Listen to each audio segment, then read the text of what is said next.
रात के तीसरे पहर में गांव के पास के शमशान में सन्नाटा पसरा हुआ था। चारों तरफ गहरा अंधेरा और ठंडी हवा का झोंका माहौल को और भी डरावना बना रहा था। राघव, गांव का एक साहसी युवक, अपने दोस्तों के साथ शमशान की सच्चाई जानने की जिद में वहां पहुंचा था। राघव के दोस्तों ने बहुत मना किया, पर वह नहीं माना। उसने अपने दोस्तों को डरपोक कहकर अकेले ही शमशान में जाने की ठानी।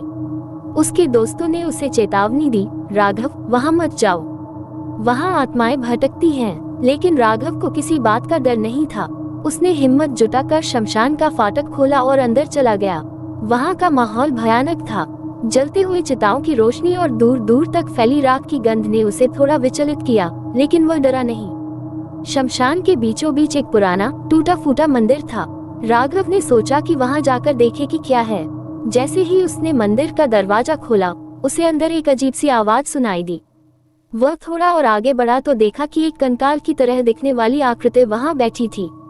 राघव का दिल जोर से धड़कने लगा, लेकिन उसने हिम्मत नहीं हारी। उसने उस आकृति से पूछा, तुम कौन हो?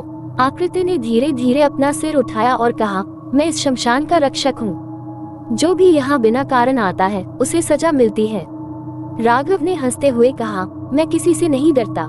लेकिन उसकी हंसी जल्द ही गायब हो गई जब आकृति ने अपने लंबे नाखूनों से उसकी ओर इशारा किया और कहा, अब तुम मेरी कैद में हो।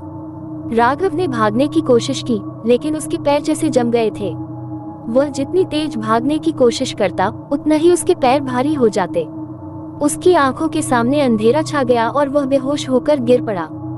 सुबह जब गांव वालों ने राघव को शमशान के बाहर बेसुध पाया, तो उन्होंने उसे उठाया और घर ले आए।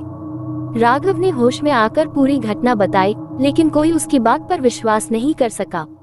उस दिन के बाद से राघव कभी भी शमशान की ओर नहीं गया और गांव के लोग भी रात को शमशान के पास जाने से डरने लगे।